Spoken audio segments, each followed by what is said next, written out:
नमस्कार साथियों, आशा करते हैं आप सभी अच्छे होंगे। मैं सुरेंद्र अनुरागी लक्ष्य 910 प्लस में आपका स्वागत करता हूं। तो आज हम जनरल अवेयरेंस के कुछ महत्वपूर्ण क्वेश्चन पर चर्चा करने जा रहे हैं, जो कि आपके नवोदय विद्यालय समिति के एग्जाम के पॉइंट ऑफ व्यू से काफी ज्यादा इंपॉर्टेंट हो जाते हैं। तो बिना किसी देरी के चलिए शुरू करते हैं अपने पहले क्वेश्चन से। तो पहला क्वेश्चन क्या कह रहा है, स्वामी दयानंद सरस्वती का मूल नाम क्या था? स्वामी दयानंद सरस्वती बेसिकली आर्य समाज के स्थापक थे, तो उनका मूल नाम था मूल शंकर। दूसरे क्वेश्चन की तरफ चलते हैं। दूसरा क्वेश्चन क्या कह रहा है?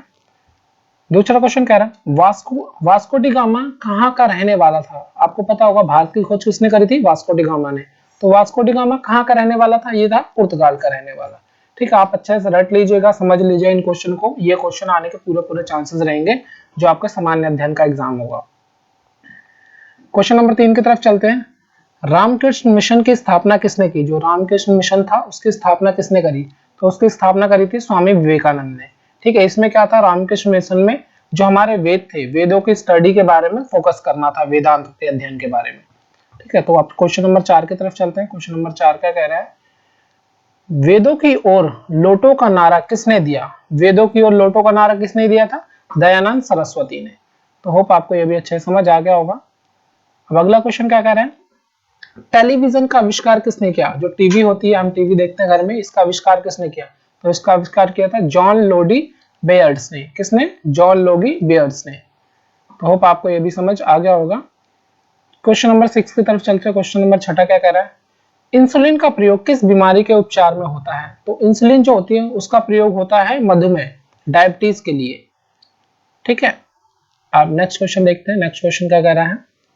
कागज का आविष्कार किस देश में हुआ? तो कागज का आविष्कार जो है चीन में हुआ था। ठीक है, अप्रोक्स 1700 वर्ष पूर्व।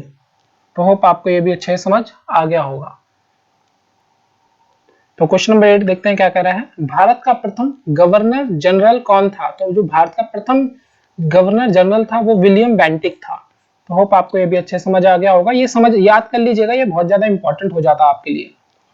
अब नेक्स्ट क्वेश्चन पे देखते हैं। नेक्स्ट क्वेश्चन क्या कह रहा है? क्वेश्चन नंबर 9, भारत में सबसे पहले सूर्य किस राज्य में निकलता है? तो आपको पता होगा भारत में सबसे पहले जो सूर्य है पूरब का राज्य है अरुणाचल प्रदेश, तभी इसका नाम भी अरुणाचल प्रदेश रखा गया है। मतलब सबसे पहले सूरज जो है अरुण यहीं पे होता है, इसलिए इसका नाम भी अरुणाचल प्रदेश है।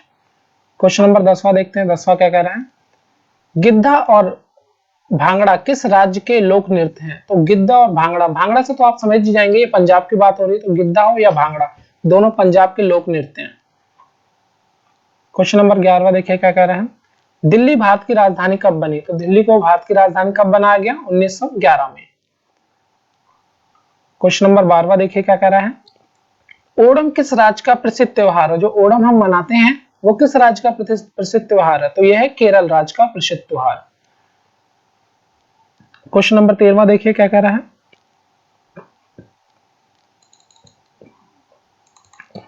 क्षेत्रफल की दृष्टि से भारत में सबसे छोटा राज्य कौन सा है? तो क्षेत्रफल के अनुसार जो भारत का सबसे छोटा राज्य है वो है गोवा, और सबसे बड़ा राज्य की अगर बात हो तो राजस्थान। ठीक है, होप आपको ये भी अच्छे समझ आ गया होगा। क्वेश्चन नंबर 14 की तरफ चलते हैं। 14वां क्वेश्चन क्या कह रहा है? क्वेश्चन नंबर 14वां कह रहा है कि अंतरराष्ट्रीय महिला दिवस किस तिथि में को मनाया जाता है? तो अंतरराष्ट्रीय महिला दिवस जो है 8 मार्च को मनाया जाता है। तो आपका जो आंसर हो जाएगा 8 मार्च। नेक्स्ट क्वेश्चन की तरफ चलते हैं। Question number 15। क्वेश्चन नंबर 15 देखिए क्या कह रहा है? 1 मिनट गाइस। क्वेश्चन नंबर 15 कह रहा है दिल्ली स्थित लाल बहादुर शास्त्री की समाधि का क्या नाम है? जो दिल्ली में लाल बहादुर शास्त्री की समाधि है उसे क्या बोला जाता है? उसे बोला जाता है विजय घाट। ठीक है, और गांधी जी की जो समाधि है उसे क्या बोला जाता है? उसे बोला जाता है राजघाट। और गांधी जी और लाल बहादुर शास्त्री दोनों का ही जन्म कब हुआ था? 2 अक्टूबर को। ठीक है, तो होप आपको ये भी अच्छे समझ आ गया होगा। चलिए क्वेश्चन नंबर 16 की तरफ चलते हैं। 16 क्वेश्चन की तरफ। 16 क्वेश्चन क्या कह रहा है? संविधान सभा की प्रारूप समिति के अध्यक्ष कौन थे? तो जो प्रारूप समिति को ही मुख्य समिति माना जाता है, और इसके जो अध्यक्ष थे भीमराव अंबेडकर थे, तभी इन्हें जो संविधान का जनक भी कहा जाता है, संविधान निर्माता भी भीमराव अंबेडकर को ही कहा जाता है। क्वेश्चन नंबर 16 के बाद 17 पे चलते हैं। 17वां क्वेश्चन क्या कह रहा है? विश्व रेड क्रॉस दिवस किस तारीख को मनाया जाता है? तो विश्व रेड क्रॉस जो दिवस है वो मनाया जाता है 8 मई को। तो आपका जो ऑप्शन है 8 मई वो करेक्ट हो जाएगा। तो क्वेश्चन नंबर 18 क्या कह रहा है? सूर्योदय का देश के नाम से कौन सा देश प्रसिद्ध है? सूर्योदय का देश किसे बोला जाता है? इसे ये बोला जाता है जापान को। ये पूर्वी भाग में स्थित है, ठीक है, विश्व के पूर्वी भाग में सबसे आगे यही है, इसलिए हमें क्या बोलते हैं, इसे सूर्योदय का देश ही बोलते हैं, जापान को। उम्मीद करते हैं आपको ये भी अच्छे से समझ आ गया होगा। क्वेश्चन नंबर 19 देखते हैं, 19वां क्वेश्चन क्या कह रहा है। अब देखिए 19वां क्वेश्चन कह रहा है नींबू और संतरे में कौन सा विटामिन पाया जाता है? तो नींबू और संतरे में पाया जाता है विटामिन सी। कोई भी खट्टी चीज जो होती है उसमें विटामिन सी ही उपस्थित होता है, तो उसमें क्या हो जाएगा, नींबू और संतरे में विटामिन सी। क्वेश्चन नंबर 20वां क्या करना है? महाभारत के रचयिता कौन है? महाभारत किसने लिखी है? तो महाभारत लिखी है महर्षि वेदव्यास ने। किसने लिखी है? महर्षि वेदव्यास ने। क्वेश्चन नंबर 21वां देखते हैं। 21वां क्वेश्चन क्या कह रहा है? भूदान आंदोलन किसने शुरू किया था? तो भूदान आंदोलन किसने शुरू किया था? विनोबा भावे ने। भूदान आंदोलन शुरू किया था विनोबा भावे ने। क्वेश्चन नंबर 22 देखिए क्या कह रहा है? भारत में अंग्रेजी शिक्षा को किसने शुरू किया था? तो भारत में जो अंग्रेजी शिक्षा है उसे किया था लॉर्ड मैकाले ने शुरू, ठीक है। तो अब क्वेश्चन नंबर 23 देखते हैं। क्वेश्चन नंबर 23 क्या कह रहा है? क्वेश्चन नंबर 23 कह रहा है फ्लाइंग सिख के नाम से किसे जाना जाता है? तो फ्लाइंग सिख के नाम से मिल्खा सिंह को जाना जाता है। आपने मिल्खा सिंह मूवी देखी होगी, तो उसमें भी उसे फ्लाइंग सिख के नाम से बोला गया है एक दो बार। तो क्वेश्चन नंबर 24 देखते हैं। क्वेश्चन नंबर 24 क्या कह रहा है? डिस्कवरी ऑफ इंडिया नामक बुक किसने लिखी है? तो डिस्कवरी ऑफ इंडिया, जिसे हम भारत की खोज भी बोलते हैं, तो ये जो बुक लिखी है वो लिखी है जवाहरलाल नेहरू जी ने, तो जो हमारे भारत देश के प्रथम प्रधानमंत्री भी थे। तो किसने लिखी है बुक? जवाहरलाल नेहरू जी ने। क्वेश्चन नंबर 25 देखिए क्या कह रहे हैं? श्रीलंका की मुद्रा का नाम बताइए। तो श्रीलंका की मुद्रा का नाम है रुपया। बेसिकली इसे श्रीलंकाई रुपया भी बोलते हैं, श्रीलंकाई रुपया, ठीक है। अगर ऐसा आ जाता ऑप्शन में आपके पेपर में, तो श्रीलंकाई रुपया ही टिक करके आना, ओनली रुपया को टिक नहीं करना है। अगर रुपया ओनली लिखा है तो रुपया टिक कर दीजिएगा। क्वेश्चन नंबर 26 देखते हैं। 26वां क्वेश्चन क्या कह रहा है? संविधान सभा का स्थायी अध्यक्ष कौन था? तो संविधान सभा का स्थायी अध्यक्ष कौन था? डॉक्टर राजेंद्र प्रसाद जी थे, ठीक है। अब क्वेश्चन नंबर 27 देखते हैं इसके बाद। चलिए क्वेश्चन नंबर 27 की तरफ चलते हैं। जय जवान जय किसान का नारा किसने दिया? तो ये जो जय जवान जय किसान का नारा है, ये हमें दिया था लाल बहादुर शास्त्री जी ने, और ये हमारे आजाद भारत के दूसरे प्रधानमंत्री भी थे, और इनका जन्म आता है 2 अक्टूबर को। क्वेश्चन नंबर 28 देखिए क्या कह रहा है? अर्थशास्त्र नामक बुक किसने लिखी? तो अर्थशास्त्र नामक जो बुक है वो लिखी थी चाणक्य ने, जिसे कौटिल्य के नाम से भी हम जानते हैं। अब क्वेश्चन नंबर 29 देखिए क्या बोल रहा है? संविधान के प्रारूप समिति के चेयरमैन कौन थे? तो संविधान के प्रारूप समिति के चेयरमैन या फिर अध्यक्ष कभी भी आ जाए तो डॉक्टर भीमराव अंबेडकर को ही आपको टिक करके आना है। डॉक्टर भीमराव अंबेडकर ही थे। तो क्वेश्चन नंबर 30 देखिए क्या कह रहा है? चीन असम के किस दिशा में स्थित है? तो चीन असम के जो है उत्तर दिशा में स्थित है। जो असम है उसकी ऊपरी तरफ देखिए चीन दिया होगा, तो ये उत्तर दिशा में पड़ जाता है। तो चीन जो है असम के उत्तर दिशा में स्थित है। क्वेश्चन नंबर 31 देखिए 31वां क्वेश्चन क्या कह रहा है? पूर्वोत्तर राज्य में सबसे बड़ा राज्य कौन सा है? तो पूर्वोत्तर राज्य, जो पूर्व के राज्य है ना हमारी तरफ, तो उसमें सबसे बड़ा राज्य अरुणाचल प्रदेश है। भारत के पूर्वोत्तर राज्य में सबसे बड़ा राज्य होगा अरुणाचल प्रदेश, ठीक है। और पश्चिम की बात आ जाती है तो राजस्थान को टिक करके आना है। किस स्थान पर सिंधु घाटी की सभ्यता का बंदरगाह स्थित है? तो लोथल में क्या है? सिंधु घाटी सभ्यता का बंदरगाह स्थित है। क्वेश्चन नंबर 33वां देखिए क्या कह रहा है? किस शासक ने ग्रैंड ट्रंक रोड का निर्माण किया था? तो ग्रैंड ट्रंक रोड जो है शेरशाह सूरी जी ने बनवाया था, तो शेरशाह सूरी शासक का नाम होगा, ठीक है। होप आपको ये भी समझ आ गया होगा। क्वेश्चन नंबर 34वां देखते हैं क्या कह रहा है?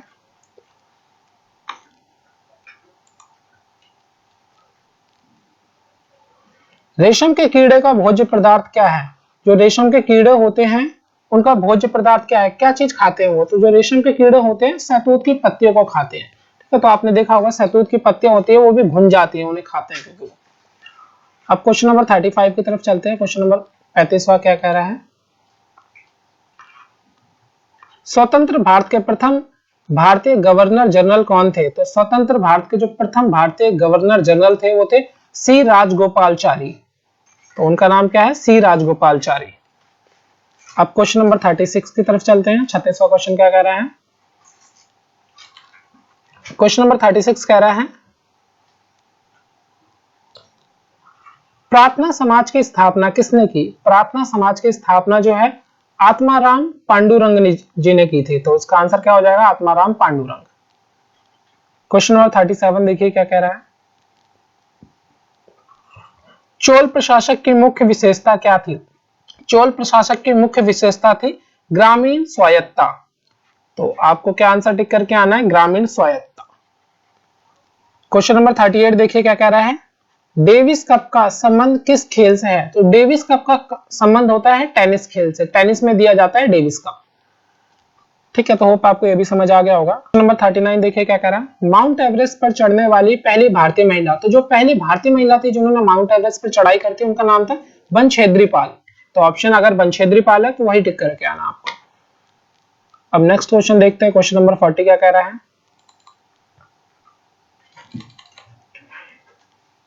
क्वेश्चन नंबर 40 कह रहा है इंडियन मिलिट्री अकादमी कहां स्थित है? तो इंडियन मिलिट्री अकादमी है देहरादून में स्थित। क्वेश्चन नंबर 41 पे नजर डालिए क्या कह रहा है? बांग्लादेश की मुद्रा कौन सी है? तो बांग्लादेश की मुद्रा है टका और वहां की राजधानी है ढाका। ठीक है, उम्मीद करते हैं आपको ये भी समझ आ गया होगा। क्वेश्चन नंबर 42 की तरफ देखते हैं। क्वेश्चन नंबर 42 कह रहा है नोबेल पुरस्कार किस वर्ष शुरू हुए? तो नोबेल पुरस्कार की शुरुआत हुई थी 1901 से। तो 1901 आपका उपयुक्त आंसर हो जाएगा। तो क्वेश्चन नंबर 43 देखते हैं क्या कह रहा है? राष्ट्रपति राज्यसभा में कितने सदस्य मनोनीत कर सकता है? तो जो राष्ट्रपति होता है राज्यसभा में 12 सदस्य को मनोनीत कर सकता है और लोकसभा में 2 सदस्य को कर सकता है।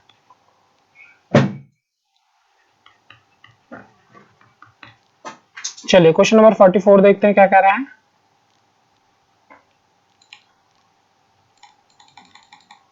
क्वेश्चन नंबर 44 कह रहा है ग्रीन हाउस प्रभाव के कारण पृथ्वी का तापमान बढ़ता है या घटता है? तो ग्रीन हाउस प्रभाव के कारण जो पृथ्वी का तापमान है वो बढ़ जाता है, गर्मी बढ़ती है उससे, तो तापमान भी बढ़ेगा। क्वेश्चन नंबर 45 देखते हैं क्या कह रहा है? विश्व पर्यावरण दिवस किस तिथि को मनाया जाता है? तो विश्व पर्यावरण दिवस मनाया जाता है 5 जून को, वर्ल्ड एनवायरमेंट डे। आप क्वेश्चन नंबर 46 देखते हैं क्या कह रहा है? क्वेश्चन नंबर 46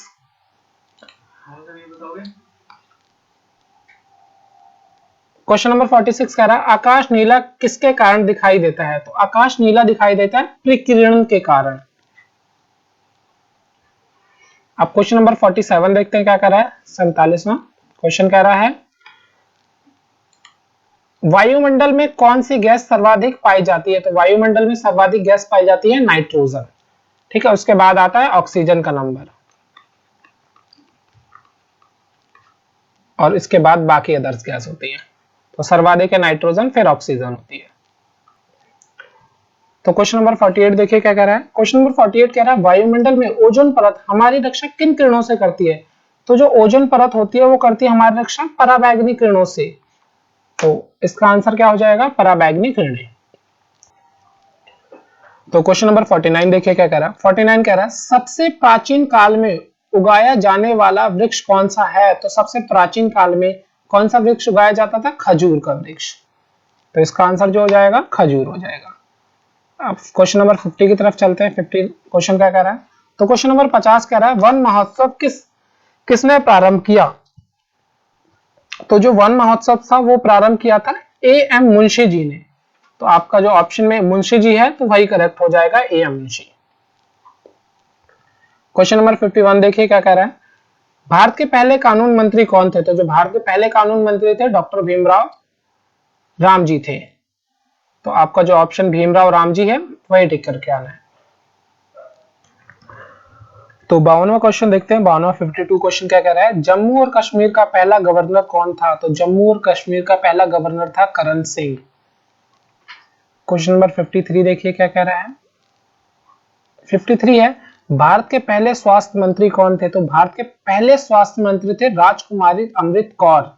ठीक है, तो ये पहली महिला थी भारत की स्वास्थ्य मंत्री, राजकुमारी अमृत कौर। क्वेश्चन नंबर 54 देखिए, सिखों के पहले गुरु कौन थे? तो सिखों के पहले गुरु किन्हें बोला जाता है? गुरु नानक जी को। टोटल कितने? 10 गुरु थे इनके। पहले गुरु हैं गुरु नानक जी। तो क्वेश्चन नंबर 55 देखते हैं क्या कह रहा है, भारत के पहले ब्रिटिश गवर्नर कौन थे? भारत के जो पहले ब्रिटिश गवर्नर थे वो थे वॉरेन हेस्टिंग्स। तो आपका जो ऑप्शन है वॉरेन हेस्टिंग्स करेक्ट हो जाएगा अगर ऑप्शन में ये आता है। तो क्वेश्चन नंबर 56 देखते हैं क्या कह रहा है, पहला लेखक कौन था जिसे व्यास सम्मान से सम्मानित किया गया? तो व्यास सम्मान से पहले लेखक थे रामविलास शर्मा जी, जिन्हें सम्मानित किया गया था। तो आपका जो ऑप्शन रामविलास शर्मा है वो करेक्ट हो जाएगा। क्वेश्चन नंबर 57 देखते हैं क्या कह रहा है। क्वेश्चन नंबर 57 कह रहा, 8 बार माउंट एवरेस्ट फतेह करने वाली पहली पर्वतारोही कौन थी? जो 8 बार माउंट एवरेस्ट पे चढ़ी हैं वो पहली पर्वतारोही हैं शेरपा अग्रिता। तो आपका जो ऑप्शन है शेरपा अग्रिता करेक्ट हो जाएगा। राइट, अब चलते हैं क्वेश्चन नंबर 58 की तरफ। तो क्वेश्चन नंबर 58 कह रहा है, भारतीय ज्ञानपीठ पुरस्कार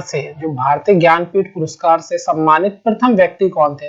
पहली बार भारतीय ज्ञानपीठ पुरस्कार किसे प्रदान हुआ? तो वो थे जी शंकर कुरूप।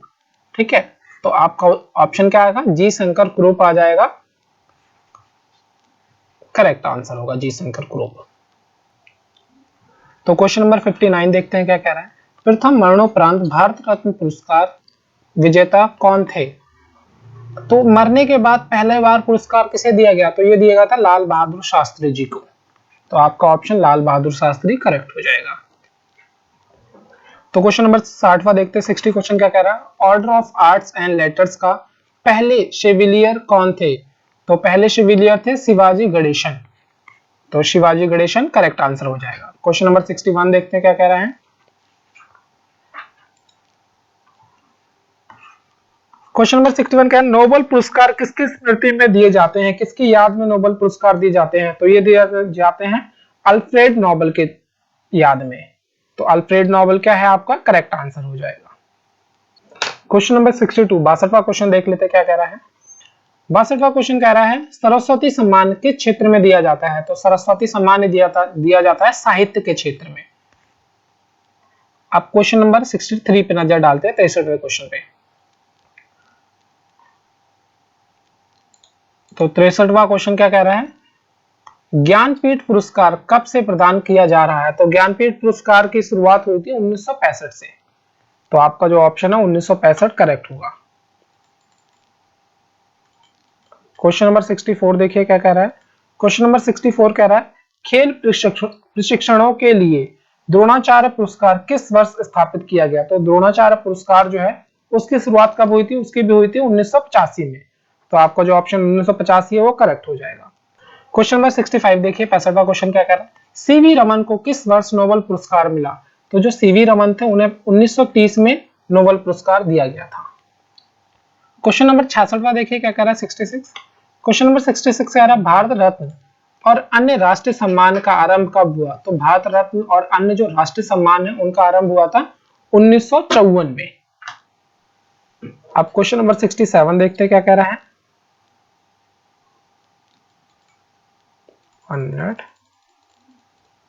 क्वेश्चन नंबर 67 क्या कह रहा है देखिए,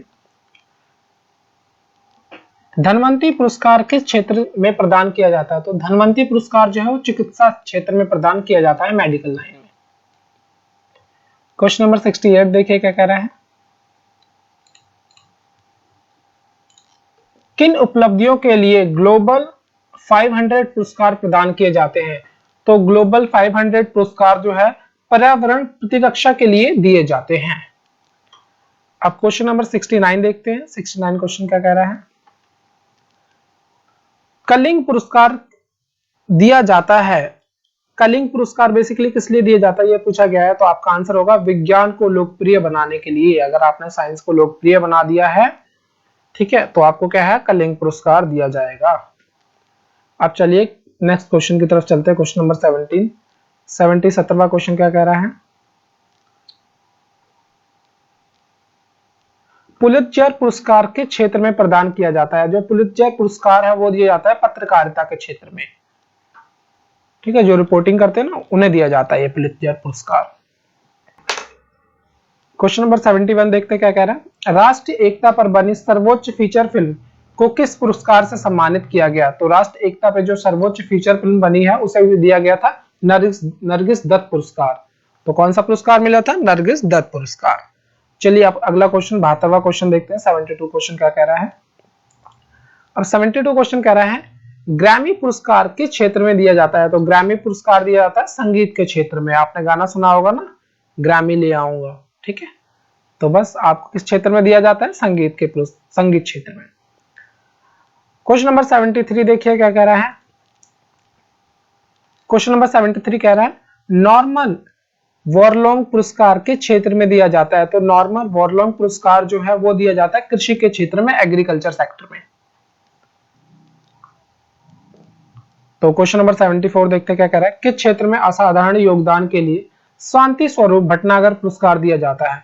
तो जो शांति स्वरूप भटनागर पुरस्कार है वो दिया जाता है विज्ञान क्षेत्र में, ठीक है। तो होप आपको ये भी समझ आ गया होगा, ये पुरस्कारों से रिलेटेड बात हो रही है क्योंकि इसके कुछ क्वेश्चन आने 101% पक्का होता है, तो आप इसे अच्छे से समझ लीजिएगा।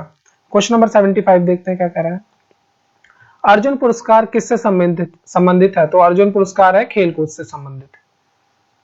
क्वेश्चन नंबर 76 पर नजर डालिए क्या कह रहा है, ज्ञानपीठ पुरस्कार किस क्षेत्र से संबंधित है। तो ये संबंधित है साहित्य के क्षेत्र से। अब ये आया भी था क्वेश्चन, आपको बताया भी था, ठीक है, बस क्वेश्चन थोड़ा घुमा के पूछा था, इधर सीधा सीधा पूछ लिया गया है।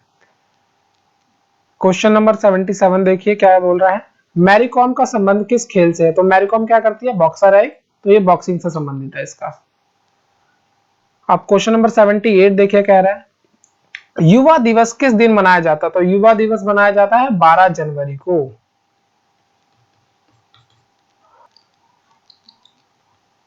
तो क्वेश्चन नंबर 79 देख लेते हैं। 79 कह रहा है एसटीडी की फुल फॉर्म क्या होती है। तो एसटीडी की फुल फॉर्म होती है सब्सक्राइबर ट्रंक डायलिंग। क्या होती है इसकी full form, subscriber trunk dialling, ठीक है। तो होप आपको ये भी समझ आ गया होगा। क्वेश्चन नंबर 80 की तरफ चलते हैं। 80 क्वेश्चन क्या कर रहा है, सीवा क्वेश्चन।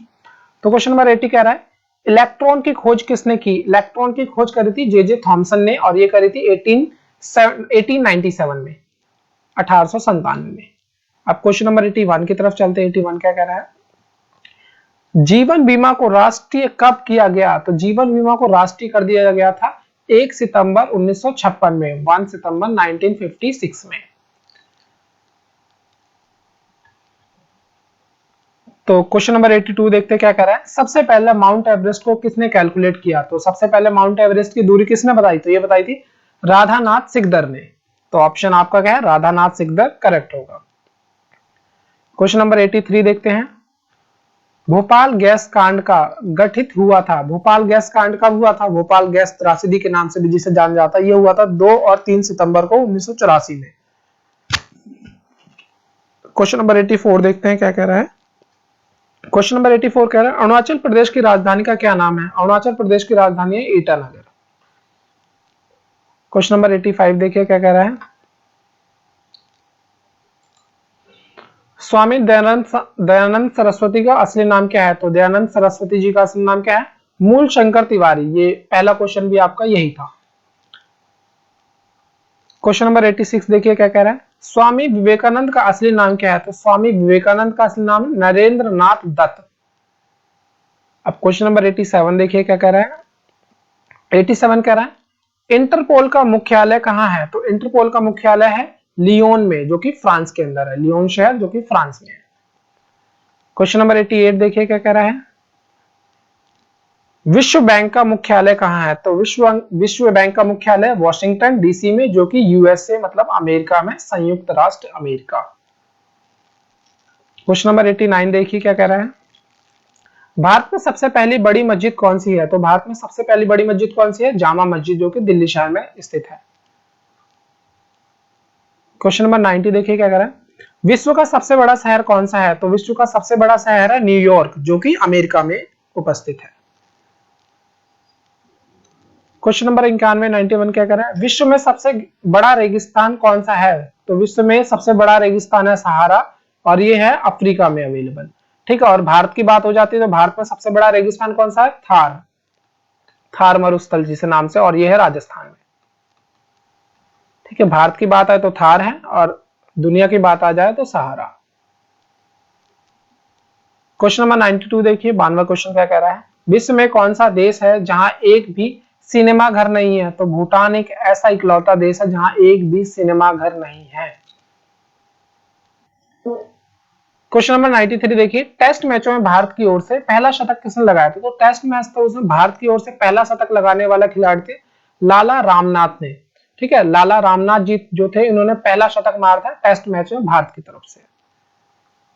क्वेश्चन नंबर 94 देखिए क्या कह रहा है, भारत में रेशम का सबसे अधिक उत्पादन किस राज्य में होता है? तो भारत में रेशम सबसे ज्यादा बनती है कर्नाटक राज्य में, तो आपका कर्नाटक सही आंसर होगा। क्वेश्चन नंबर 95 देखिए क्या कह रहा है, क्वेश्चन नंबर 95 कह रहा है, भारत के पूर्वोत्तर के राज्यों में जंगलों को काटकर जो खेती की जाती है वह खेती क्या कहलाती है? तो पूर्वोत्तर के जो राज्य उनके जंगलों को काटकर झूम खेती की जाती है। ठीक है, तो आपका ऑप्शन झूम खेती बिल्कुल करेक्ट होने वाला है।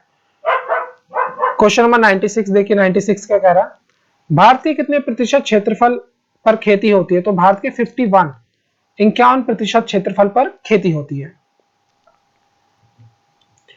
तो क्वेश्चन नंबर 97 देखिए क्या रहा है, लाल मिट्टी का रंग लाल क्यों होता है? मतलब उसके अंदर क्या ऐसा होता है? तो उसके अंदर होता है एक लौह ऑक्साइड होता है, ठीक है, आयरन ऑक्साइड, जिसकी वजह से उसका जो रंग है वो लाल हो जाता है।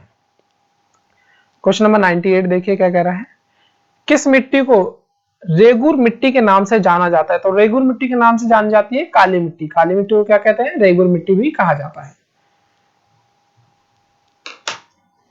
तो क्वेश्चन नंबर 99 देखिए क्या कह रहा है, समुद्री जल से शुद्ध जल किस प्रक्रिया के द्वारा प्राप्त किया जाता है? तो समुद्री जल से शुद्ध जल बनाने की जो प्रक्रिया है अभी वो है आश्वासन प्रक्रिया। आश्वासन प्रक्रिया के थ्रू समुद्री जल को जो लवणीय जल होता है उसे शुद्ध जल में परिवर्तित किया जा सकता है। लास्ट क्वेश्चन देखते हैं, 100वां क्वेश्चन क्या कह रहा है, अर्थशास्त्र का जनक कौन है? तो अर्थशास्त्र का जो जनक है एडम स्मिथ। ठीक है, या फिर अर्थशास्त्र का फादर भी कहा जाता है इसे, इकोनॉमिक्स का फादर एडम स्मिथ को। तो आशा करते हैं आज की वीडियो आपको काफी ज्यादा पसंद आई होगी। अगर आप ऐसी वीडियो और चाहते हैं तो आप इस चैनल को सब्सक्राइब कीजिए और इस वीडियो को लाइक कीजिए, और जितना ज्यादा हो शेयर जरूर कीजिएगा। सो उम्मीद करते हैं आपको वीडियो पसंद आई होगी। So thank you for watching, stay healthy.